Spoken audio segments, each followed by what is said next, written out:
Hola, buenos días, buenas tardes, buenas noches, bienvenidos a nuestro video educativo. Hoy hablaremos sobre las teorías de los siguientes autores. En primer lugar tenemos la teoría de Rousseau. Jacques Rousseau fue un filósofo del siglo XVIII, cuyas ideas influyeron profundamente en la teoría política, la educación y la filosofía social.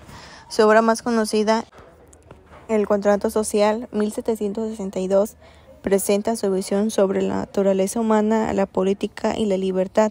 Algunas de las ideas clave en su teoría son el estado de naturaleza y la corrupción social. Sostiene que en su estado original el ser humano era naturalmente bueno, libre e igual. En este estado de naturaleza las personas vivían de manera sencilla y sin las estructuras sociales que, según Rousseau, posteriormente corrompen al individuo. El surgimiento de la propiedad privada y las instituciones sociales desencadenó la desigualdad y la alienación. La civilización, lejos de mejorar al hombre, lo había comprimido. Segundo, el contrato social. Rousseau propone que, para escapar de la corrupción y las desigualdades de la sociedad, los individuos deben formar un contrato social. Este contrato es un acuerdo colectivo mediante el cual todos los miembros de una comunidad se tomen a la voluntad general y se compromete a vivir bajo las leyes que sean el resultado del consenso general. La soberanía, según Rousseau, reside en el pueblo y no en una élite o monarquía. Para Rousseau, la verdadera libertad no es hacer lo que uno quiera, sino de acuerdo con las leyes que uno mismo se da a través de la participación en la voluntad general. Tercera, la voluntad general.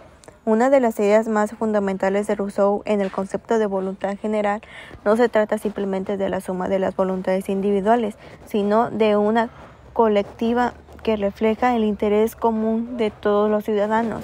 La voluntad general busca el bien común y aunque puede coincidir con la voluntad de la mayoría, no siempre es igual a ella. Esta noción implica que la libertad individual se encuentra en el compromiso con el bienestar colectivo. 4. La educación y el desarrollo moral. En su obra Emilio 1762, Rousseau expone su teoría educativa que se basa en la idea de que el niño debe desarrollarse de acuerdo con su naturaleza y no ser forzado a adaptarse a los moldes impulsados por la sociedad. Aboga por una educación que fomente la libertad, la moralidad y la autonomía, permitiendo que el niño siga su propio ritmo de desarrollo. La educación para Rousseau debe prepararlo para vivir de acuerdo con la voluntad general en la sociedad. Quinto, la crítica a la desigualdad. Rousseau denuncia la desigualdad social como uno de los principales problemas de la civilización. En su discurso sobre el origen y los fundamentos de la desigualdad entre los hombres, 1755, sostiene que la propiedad privada fue el principal motor de la desigualdad, pues permitió la acumulación de riquezas y el crecimiento de clases sociales. Según Rousseau, las instituciones como la propiedad privada y el gobierno perpetúan esta desigualdad. Sexta y última, la libertad y la soberanía popular. Rousseau concibe la libertad como la capacidad de actuar de acuerdo con la voluntad en general, lo cual implica que la soberanía reside en el pueblo. La verdadera libertad no es la libertad individual absoluta, sino la participación activa en la creación de las leyes que gobiernan a la comunidad. Este concepto de soberanía popular tuvo una gran influencia en las revoluciones posteriores, especialmente en la Revolución Francesa. En resumen, Rousseau es un pensador que propuso una visión radical sobre la libertad, la igualdad y la democracia, donde la voluntad general debe permanecer por encima de los intereses particulares y en donde la educación y las estructuras sociales deben ser reformadas para recuperar la bondad natural del ser humano y construir una sociedad más justa. Johann Heinrich Pestalozzi, 1746-1827, Fue un pedagogo suizo cuyas ideas sobre la educación tuvieron una gran influencia en el desarrollo de la pedagogía moderna. Su teoría educativa se basa en una visión humanista y naturalista del desarrollo del niño, donde el objetivo principal es ayudar a los niños a desarrollar sus capacidades intelectuales, morales y físicas de manera armoniosas. Algunas de las ideas clave de sus teorías son: 1. La educación integral y armoniosa. Pestalozzi creía que la educación debía abarcar todas las dimensiones del ser humano: la inteligencia, las emociones y la moralidad. Para él no era suficiente con educar solo la mente, también era fundamental el desarrollo del cuerpo y el carácter. Consideraba que la educación debía ser integral, es decir, que los niños debían aprender tanto conceptos académicos como habilidades sociales y emocionales. 2. El principio de la educación por el amor. Pestalozzi ponía gran énfasis en el amor y la confianza como base de cualquier proceso educativo. Para él, el maestro debía ser una figura afectiva que guiara al niño en su desarrollo, creando un ambiente de seguridad y apoyo. Creía que la educación debía basarse en una relación cercana, empática y comprensiva, donde el niño sintiera respeto y cariño por el maestro. El aprendizaje a través de la experiencia. Pestalozzi defendía un enfoque educativo basado en la experiencia directa. Consideraba que el aprendizaje debía ser atractivo, es decir, que los niños aprendieran haciendo, explorando y observando. La educación debía concentrarse en un mundo real y la experiencia cotidiana de los niños, utilizando materiales y actividades que les permitieran interactuar con su entorno y aprender de forma práctica. 4. El método de los 3 elementos. Pestalozzi desarrolló un enfoque didáctico que consistía en 3 elementos fundamentales. Percepción. El niño debe aprender a observar y percibir el mundo que lo rodea. Concepto. Después de percibir, el niño debe conceptualizar y generalizar lo aprendido. Lenguaje. Finalmente, el niño debe ser capaz de expresar y comunicar sus conocimientos, desarrollando su capacidad de lenguaje y expresión. Este método se fundamentaba en la idea de que el aprendizaje debía seguir el orden natural del desarrollo humano. Primero, el niño percibe del mundo a través de sus sentidos, luego organizaba mentalmente esa información y finalmente puede expresarlo verbalmente. La importancia del entorno y la actividad. Pestalozzi consideraba que el entorno educativo debía ser habilidades de manera natural. El aula debía ser un lugar ordenado, seguro y estimulante, donde los niños pudieran aprender a través de la interacción con materiales y actividades prácticas, en lugar de solo memorizar contenido abstracto. Además, las actividades debían ser proporcionadas por la edad, las capacidades del niño. Educación para la memorialidad y el carácter. El desarrollo del carácter moral era la prioridad para Pestalozzi. Consideraba que la educación debía fomentar virtudes como la honestidad y la responsabilidad, la cooperación y el respeto. Para él, la educación no era solo una cuestión de transmisión de conocimientos, sino también de formar a los niños en su capacidad para ser personas buenas y responsables. El papel fundamental de la escuela y la familia.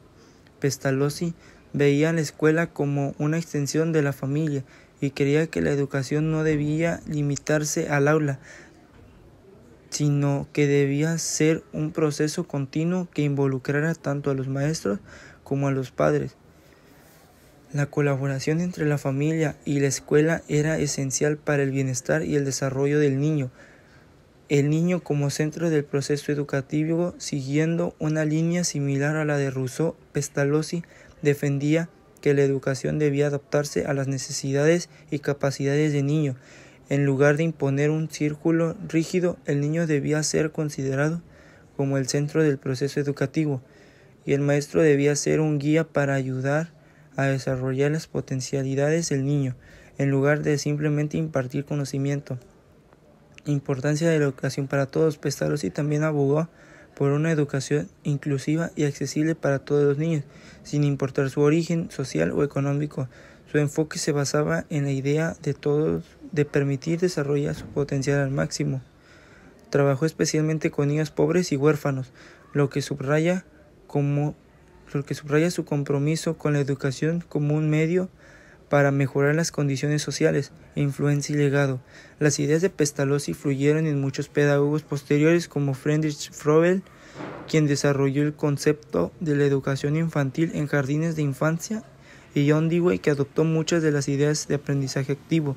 Su enfoque también influyó en la educación moderna, en particular en la educación primaria y en los métodos de enseñanza que enfatizan la experiencia directa, la creatividad y el respeto por el ritmo individual de cada niño. En resumen, la teoría de Pestalozzi es una propuesta educativa integral que enfatiza en la educación del niño en todas sus dimensiones, intelectual, emocional y moral, el amor y el respeto como bases del proceso educativo y la importancia de un entorno que favorezca el aprendizaje activo y la participación del niño. Educación de Crowley. Bueno, fue un pedagogo belga cuyo enfoque educativo influyó significativamente en la educación moderna. Especialmente le enseñaron en la primaria. Su teoría educativa se basa en la idea que los niños deben aprender a partir de su propio interés y la actividad con un enfoque hiloístico que tenga en cuenta el desarrollo integral del niño. De Crowley es conocido como principalmente el método global por su énfasis en el aprendizaje basado en la experiencia y la exploración. A continuación se detallan algunos puntos claves de la teoría de Crowley. El principio de la actividad y el interés. De Crowley sostenía que el aprendizaje debe surgir en el interés natural del niño y en lugar de imponer un currículum rígido o centrarse exclusivamente en la transmisión de conocimientos abstractos. En el enfoque se basa la idea que el niño aprende mejor cuando está motivado en su propia curiosidad y por las actividades que resultan interesantes. Según de Crowley, la abstracción práctica y la experiencia directa son fundamentales para el desarrollo cognitivo y emocional del niño. De Crowley proponía que los niños deberían aprender haciendo y observando en el lugar de ser receptores pasivos de información. 2. El método global. De Crowley desarrolló un enfoque conocido como el método global, que se basa en el aprendizaje hiloístico, que promueve la enseñanza de las materias de manera integradora. En lugar de abordar un tema de interés que fuera relevante para los niños, si ellos querían enseñar matemáticas, ciencias y lenguaje, el maestro podría hacerlo a través de un proyecto que integre todas las áreas, como el estudio de un jardín donde los niños puedan aprender sobre plantas, ciencia, es decir, en su crecimiento las matemáticas, escribir sus observaciones en el lenguaje. El número 3, la importancia de los centros de interés. Una de las innovaciones más importantes de Crowley es el concepto de centros de interés, que son temas o actividades que despiertan la curiosidad de los niños y pueden ser utilizados como trabajos o intercambios comerciales. 4. La educación integral. Cuerpo, mente y emoción. De Crowley sostenía que la educación debe promover el desarrollo integral del niño y abarcando no solo la dimensión cognitiva, sino también la emocional y la física, para que el aprendizaje no debe ser, y creía que la educación moral y fundamental, que los niños debían aprender valores de cooperación, respeto y responsabilidad social a través de la interacción con otros. 5. La enseñanza de adaptación del ritmo al niño. La semejanza entre otros pedagogos como Piaget o Montessori, de Crowley defendía la educación que debía aceptarse al ritmo de las necesidades individuales de cada niño. La enseñanza no debía ser uniforme para todos, sino también tenía que tener en cuenta el desarrollo particular de cada uno. Eso significaba que los maestros debían observar y comprender las capacidades y los intereses de los que en este enfoque asumaban la responsabilidad activa en su propio aprendizaje, desarrollando autónomamente curiosidad y una actitud positiva hacia el conocimiento. 7. La importancia del contexto social y cultural. De Crowley subrayaba que la educación debe estar vinculada en la vida cotidiana del niño y al contexto social en que vive, u otro aprendizaje debe ser significativo no solo para el niño, sino también para que miembros activos y responsables de la sociedad sean capaces de entrar también en estos términos académicos. Pablo Freire, 1921 a 1997. Fue un pedagógico filósofo brasileño reconocido por un enfoque radical y transformador de la educación que buscaba la liberación de los oprimidos a través de la educación crítica en el diálogo. Su teoría educativa, desarrollada principalmente en su obra pedagógica El oprimido en 1970, ha tenido un impacto profundo en la educación popular de la pedagogía, la crítica y los movimientos de la educación de América Latina y en todo el mundo. A continuación se les expone los aspectos más relevantes de la teoría educativa de Pablo Freire. A continuación es el número 1, educación como práctica en la libertad. Freire sostenía que la educación era vista por un proceso liberador, no solo como un medio de adquirir conocimientos técnicos para el objetivo de la educación que oprimía que las personas se convirtieran en sujetos conscientes de su realidad, capaces de transformarla. Freire rechazaba las ideas de la educación que el maestro es el único que deposita a las personas y se convierten en sujetos conscientes de su realidad, capaces de transformarla. Freire rechazaba la idea de la educación bancaria en la que un maestro era el único depositante del conocimiento y el alumno era el receptor pasivo.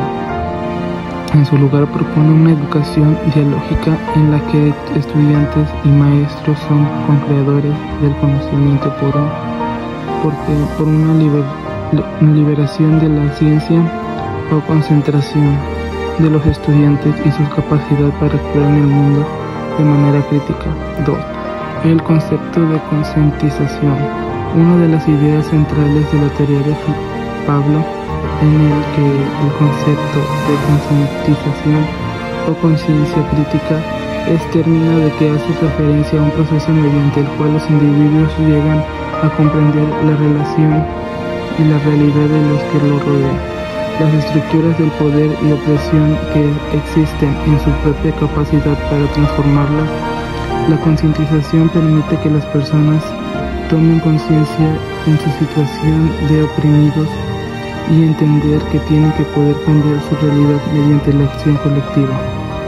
3. La educación bancaria contra la educación problemática.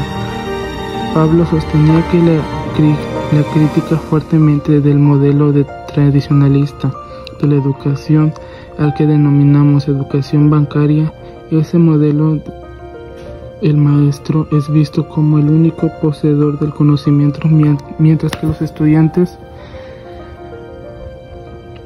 son estudiantes pasivos receptores que deben memorizar y repetir lo que les enseñan.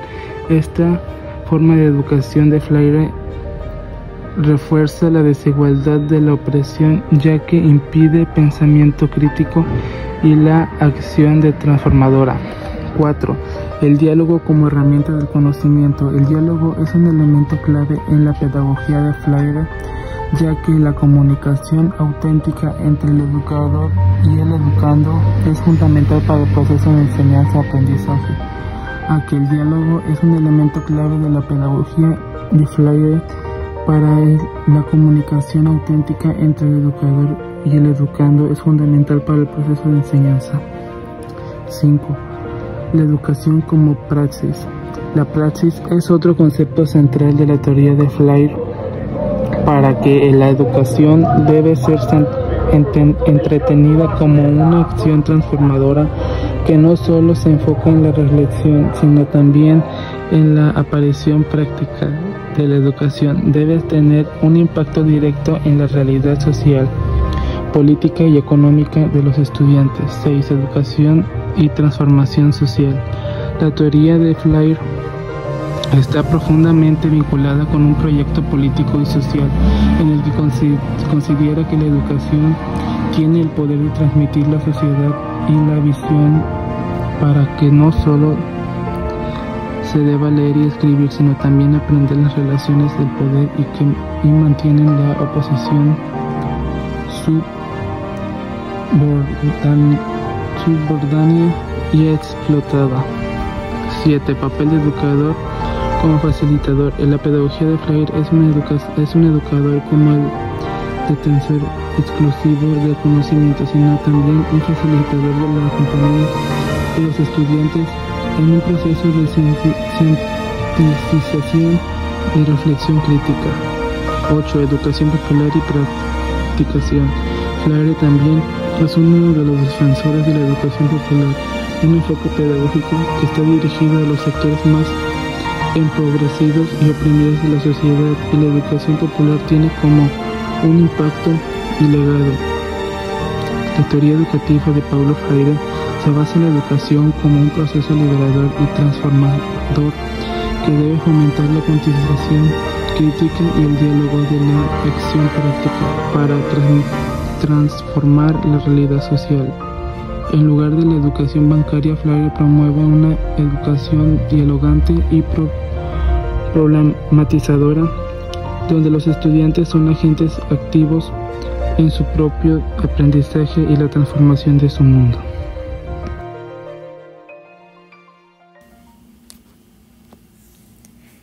Piaget fue un psicólogo y pedagogo suizo que es ampliamente reconocido por su teoría del desarrollo cognitivo infantil.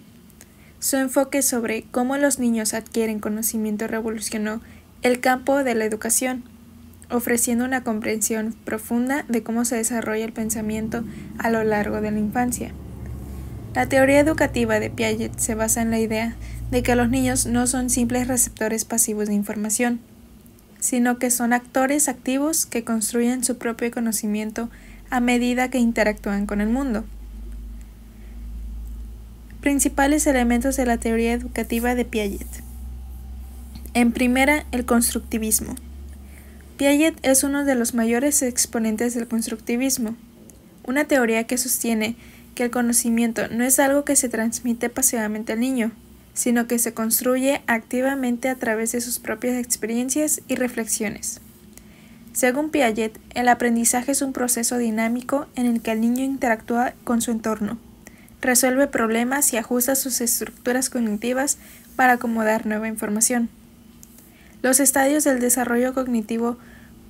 Piaget identificó 4 estadios universales del desarrollo cognitivo que describen como el pensamiento y la comprensión de los niños que evolucionan con el tiempo. Estos estadios no son saltos de un nivel a otro, sino que constituyen una progresión continua de capacidades cognitivas. Estadio sensoriomotor. De 0 a 2 años. En esta etapa los niños desarrollan la permanencia del objeto, la capacidad de comprender que los objetos siguen existiendo, incluso cuando no se ven. El pensamiento es principal sensorial y motor, y los niños aprenden a través de la acción directa sobre los objetos en su entorno. Estadio preoperacional. 2 a 7 años. Durante esta fase, los niños comienzan a usar el lenguaje y las representaciones simbólicas, pero todavía no pueden pensar de manera lógica o realizar operaciones mentales concretas. A menudo cometen errores en tareas de conservación. Por ejemplo, pensar que una cantidad de líquido cambia cuando se vierte en un recipiente de forma diferente, y muestran egocentrismo, lo que significa que tienen dificultad para ver las cosas desde el punto de vista de otras personas. Estadio de las operaciones concretas, de 7 a 11 años. En este estadio, los niños empiezan a pensar de manera más lógica y sistemática, pero solo pueden hacerlo con objetos concretos. Ya no son egocéntricos y pueden comprender conceptos como la conservación, que las propiedades de los objetos no cambian, aunque su apariencia lo haga, y las clasificaciones jerárquicas, por ejemplo, que un perro es un mamífero y un perro es un animal. Estadio de las operaciones formales. 12 años en adelante. A partir de la adolescencia, los jóvenes desarrollan la capacidad de pensar de manera abstracta e hipotética. lo que les permite razonar sobre situaciones complejas sin necesidad de objetos concretos. Pueden manejar conceptos abstractos, como la moralidad o la teoría de probabilidades, y pensar de manera deductiva y proposicional. Esquemas o estructuras cognitivas. Según Piaget, los niños construyen esquemas o estructuras mentales que representan el conocimiento que tienen sobre el mundo. Los esquemas no son estáticos, sino que cambian y se adaptan a medida que el niño se enfrenta a nuevas experiencias. Estos esquemas se desarrollan y evolucionan a través de dos procesos clave, que es la asimilación, el proceso de integrar de nueva información en los esquemas existentes. Por ejemplo, un niño que ya sabe cómo usar un vaso puede asimilar la idea de usar un vaso, sin cambiar su esquema de lo que es un vaso. Acomodación. El proceso de modificar los esquemas existentes para incorporar nueva información que no encaja en los esquemas previos. Si el niño encuentra un objeto que no encaja en su esquema de vaso, debe de modificar su comprensión de lo que es un objeto para beber. Ambos procesos, asimilación y acomodación, permiten a los niños equilibrar su conocimiento, un proceso que Piaget llama equilibrio a medida que los niños se enfrentan a nuevas experiencias y desafíos. Sus esquemas se ajustan constantemente. Cuarto, el papel del juego. Piaget consideraba que el juego tiene un papel esencial en el desarrollo cognitivo. A través del juego, los niños no solo se divierten, sino que también ejercitan y desarrollan sus capacidades mentales. Por ejemplo, en el juego simbólico, cómo jugar a ser un médico o ser una madre, los niños practican el uso de símbolos, lo que les ayuda a desarrollar su pensamiento abstracto. Además, Piaget vio que los juegos de reglas, como los juegos de mesa, eran fundamentales para el desarrollo de la capacidad de pensar de manera lógica y entender las reglas sociales, pues implican el reconocimiento y la aplicación de normas compartidas. 5. El aprendizaje como adaptación al entorno. Piaget veía el aprendizaje como un proceso de adaptación al entorno. Los niños aprenden no solo a través de la experiencia directa con el mundo, sino también a través de la interacción con otros y con el entorno físico y social. En este sentido, el aprendizaje no es simplemente un proceso de recepción de información, sino un proceso activo de exploración y descubrimiento. 6. El rol del educador. Según Piaget, los maestros deben actuar como facilitadores del aprendizaje, proporcionando un ambiente que estimule el desarrollo cognitivo del niño. En lugar de ser simplemente transmisores de conocimiento, los educadores deben de crear situaciones en las que los niños puedan explorar, experimentar y resolver problemas por sí mismos. Los educadores deben estar atentos al nivel de desarrollo cognitivo de cada niño y ofrecerle actividades apropiadas que desafíen su pensamiento y lo ayuden a avanzar al siguiente nivel de desarrollo. 7. El aprendizaje por descubrimiento. El enfoque educativo de Piaget se basa en el aprendizaje por descubrimiento. Esto significa que los niños deben tener la oportunidad de descubrir por sí mismos los conceptos y oportunidad de descubrir los principios fundamentales.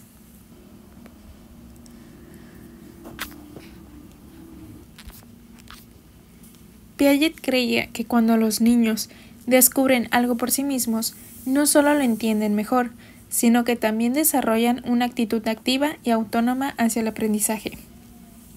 Y por último, el conocimiento como proceso dinámico. Para Piaget, el conocimiento no es solo que se acumula de manera pasiva, sino que es un proceso dinámico en el que el niño reorganiza constantemente sus ideas y esquemas a medida que crece y se enfrenta a nuevos desafíos. El desarrollo cognitivo es una construcción activa y continua, que no termina en la infancia, sino que sigue evolucionando a lo largo de toda la vida. Impacto y legado. La teoría educativa de Piaget ha tenido un impacto profundo en la educación moderna. Sus ideas sobre el desarrollo cognitivo y el aprendizaje por descubrimiento han influido en enfoques pedagógicos que promueven la enseñanza centrada en el niño. en la que el maestro actúa como guía y facilitador. La importancia del juego, la exploración activa y el respeto por el ritmo individual de los estudiantes son principios fundamentales en muchos sistemas educativos contemporáneos. En resumen, la teoría educativa de Piaget sostiene que los niños construyen activamente su conocimiento a través de la interacción con su entorno y que este proceso de construcción se lleva a cabo en diferentes etapas del desarrollo cognitivo. La educación debe ser vista como un proceso activo y adaptativo, en el que los niños tienen la oportunidad de descubrir, explorar y resolver problemas de manera independiente, con el apoyo de un maestro que facilite y guíe ese proceso. De Crowley fue un pedagogo belga cuyo enfoque educativo influyó significativamente en la educación moderna, especialmente en la enseñanza primaria. Su teoría educativa se basa en la idea de que los niños deben aprender a partir de su propio interés y actividad, con un enfoque holístico que tenga en cuenta el desarrollo integral del niño. De Crowley es conocido principalmente por su método global y por su énfasis en el aprendizaje basado en la experiencia y la exploración. A continuación se detallan los puntos claves de la teoría educativa de Crowley. 1. El principio de la actividad y el interés. De Crowley sostenía que el aprendizaje debe surgir de los intereses naturales del niño.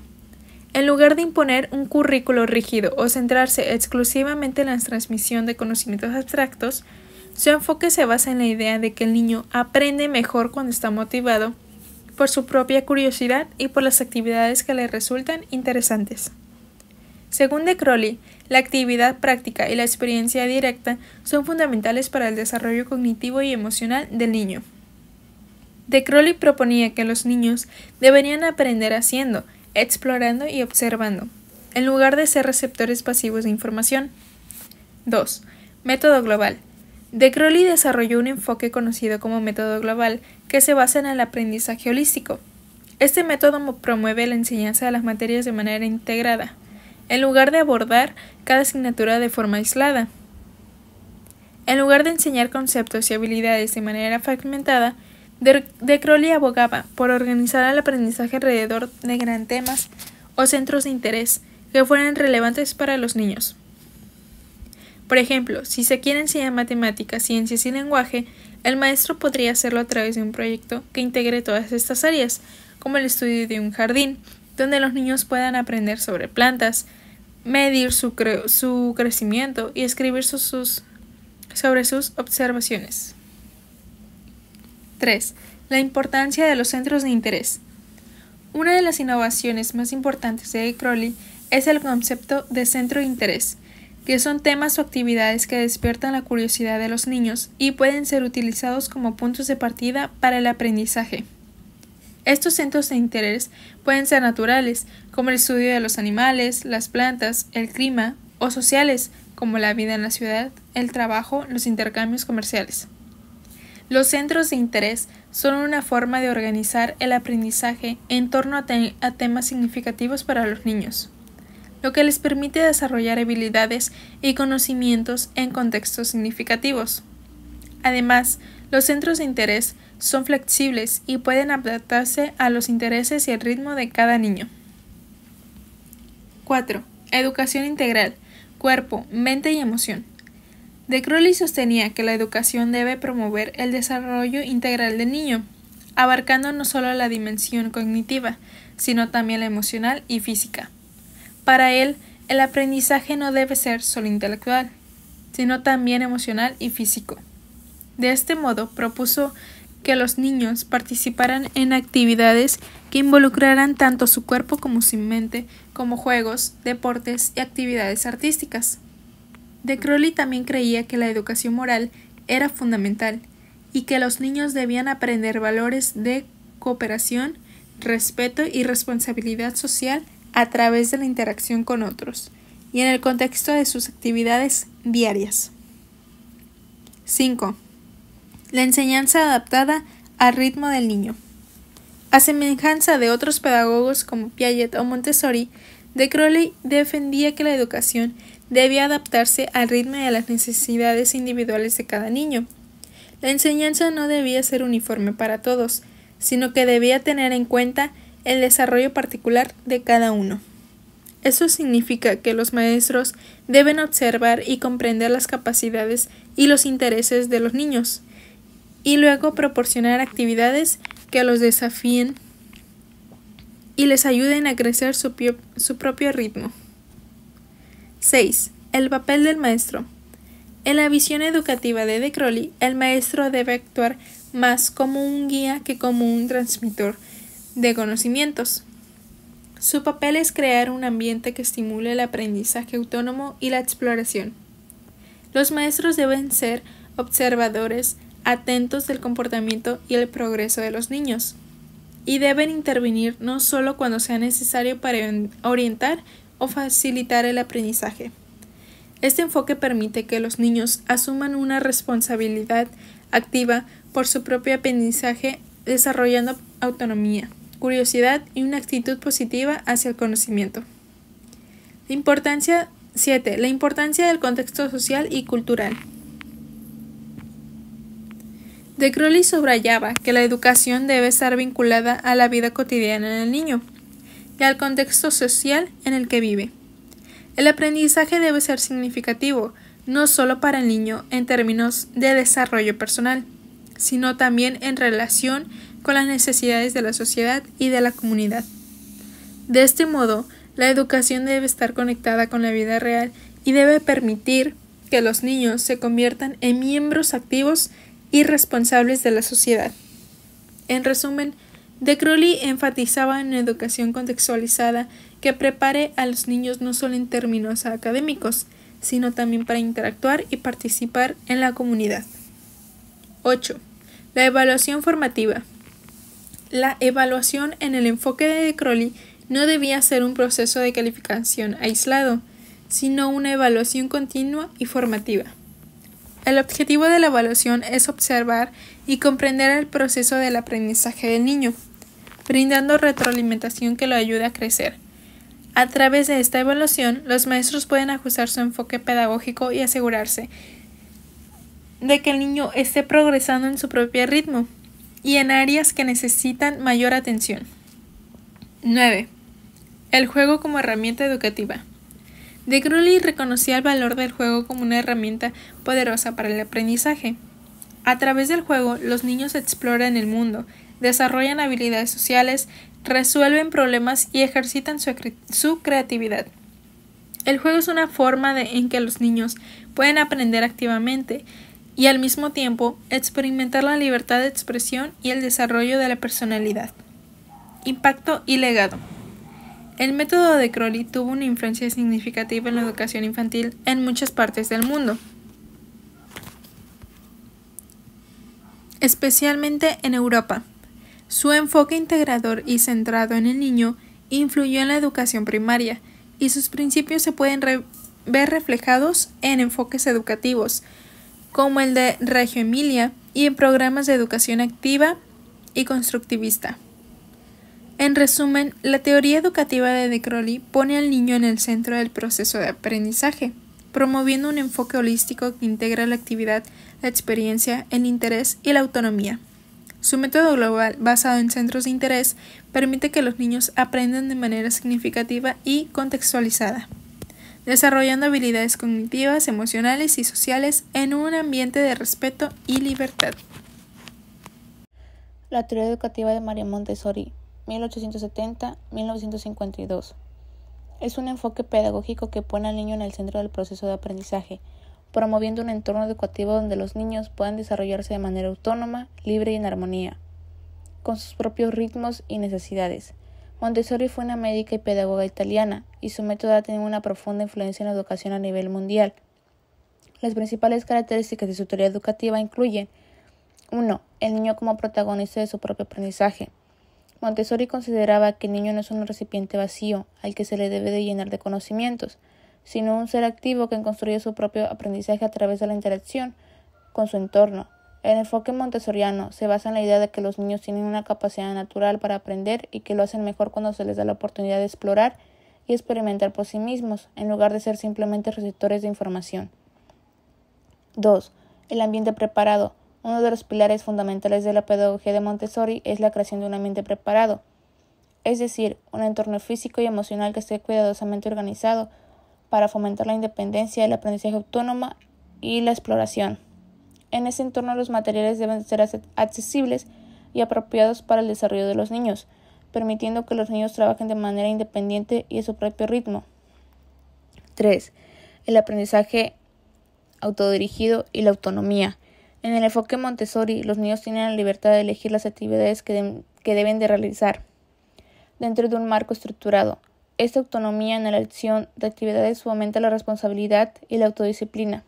El maestro no es el centro de atención, sino una guía facilitador que observa, dirige y apoya en el proceso de aprendizaje, pero sin imponer al niño a un camino determinado. 4. Aprendizaje sensorial y manipulado. Montessori enfatizaba el uso de materiales manipulados diseñados para involucrar los sentidos del niño como en el proceso de aprendizaje. Estos materiales permiten que los niños exploren conceptos abstractos de manera concreta. Por ejemplo, en lugar de simplemente aprender a contar números escritos, los niños pueden usar materiales como cuentas, bloques, que pueden mover, contar y manipular para visualizar los conceptos de cantidad, orden y matemáticas. 5. El respeto por el ritmo individual de cada niño. Una de las ideas fundamentales de Montessori es el respeto por el ritmo de desarrollo individual de cada niño. Montessori creía que cada niño se desarrolla a su propio ritmo y que forzar del aprendizaje o imponer un tiempo específico para cada tarea puede ser contraproducente. En lugar de seguir un currículo rígido, los educadores deben de observar las necesidades, intereses y capacidades de cada niño y ofrecer las oportunidades adecuadas para que avance a su propio paso. 6.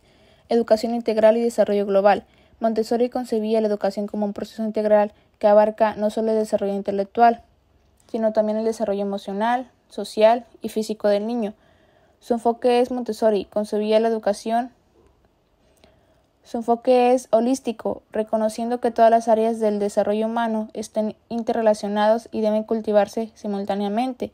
En este sitio, la educación debe promover la formación del niño como una persona equilibrada y armoniosa. 7. Educación para la paz y la ciudadanía global. Montessori creía firmemente en la importancia de educar para la paz, entendiendo que los valores de respeto, cooperación y solidaridad y empatía son esenciales para el desarrollo de una sociedad armoniosa. En sus escuelas se fomentaba la resolución pacífica de conflictos, el respeto por las diferencias y la comprensión intelectual. 8. La importancia del maestro como observador. El maestro en el método Montessori tiene un rol distinto tradicional. En lugar de ser el centro de enseñanza, es un observador atento que sigue el desarrollo de cada niño, proporcionándole los materiales y las actividades adecuadas que según su fase de desarrollo. El maestro también debe de proporcionarse un entorno emocional seguro, ayudando a que el niño se siente aceptado y respetado. 9. La educación de ciclos o periodos sensibles. Montessori identificó que los niños que atraviesan diferentes periodos sensibles o fases de desarrollo en las que tienen una mayor capacidad para aprender ciertos conceptos y habilidades, por ejemplo, durante los primeros años de vida, los niños tienen una capacidad extraordinaria para absorber una información sobre el lenguaje, el método de Montessori está diseñado para aprovechar esos periodos sensibles, ofreciendo a los niños oportunidades para aprender de manera efectiva cuando están especialmente receptivos a ciertos tipos de conocimiento o habilidades. 10. Educación a través de la acción. Montessori veía el aprendizaje como algo que debe de ser vivido, no solo explicado verbalmente. En ese sentido, el aprendizaje debe de ser activo y experiencial. Los niños aprenden mejor cuando participan activamente en actividades que les permitan hacer descubrimientos y fomentar conceptos a través de la acción directa y la experimentación. 11. Grupos de edad combinada. El método Montessori favorece la integración de diferentes edades en un mismo grupo de aprendizaje, generalmente en rangos de 3 años, por ejemplo de 3 a 6 años, de 6 a 9 años, etc. Esto permite que los niños aprendan uno de otros, fomentando la colaboración, el respeto mutuo y la tutoría entre iguales, permitiendo que los niños más grandes refuercen sus conocimientos al enseñar a los pequeños. Y por último, 12. Evaluación no tradicional. En lugar de usar exámenes y calificaciones, la evaluación de Montessori se basa en la observación y continua del maestro. Se observa cómo el niño interactúa con los materiales, cómo resuelve problemas y cómo progresa en sus habilidades. El enfoque es más cualitativo y centrado en el proceso que el resultado final, impacto y legado. El enfoque Montessori ha tenido una influencia duradera en la educación mundial y hoy en día existen miles de escuelas de Montessori en todo el mundo, desde la educación infantil hasta la primaria, secundaria e incluso la educación superior. Este enfoque ha sido adaptado tanto por educadores como padres, ya que reconoce que fomenta la autonomía, la creatividad, el respeto y el amor por el aprendizaje.